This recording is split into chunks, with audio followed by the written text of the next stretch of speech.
Good morning. It's September 13, 2024.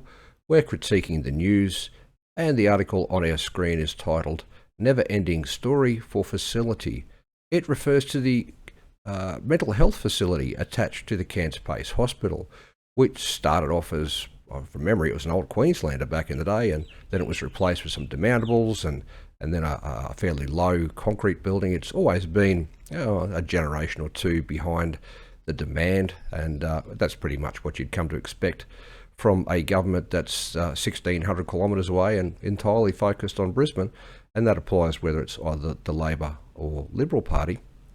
But the subtext of every media story about state Labor government infrastructure projects is that they can't plan for long-established weather patterns, they can't write or enforce commercial-grade contracts, and they can't ever get value for taxpayers' money.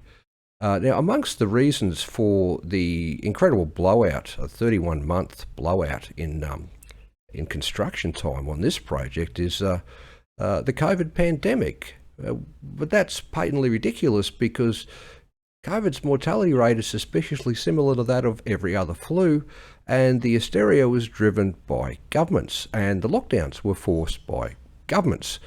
The COVID delays were government delays.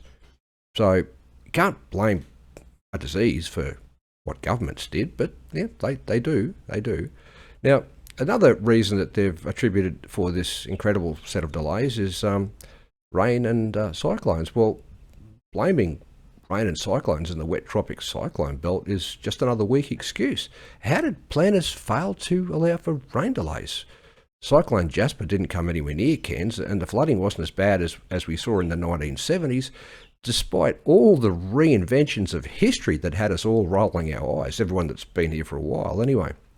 But the biggest shocker in this whole story is that for $70 million, we're getting count them, five additional mental health beds.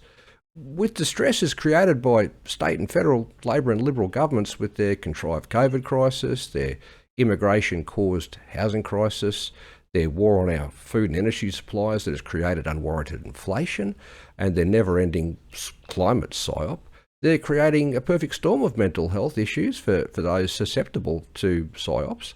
So for $70 million, we should be getting 700 extra mental health beds because unless we can get rid of the Labor-Liberal uni party from our governments, we're going to need them.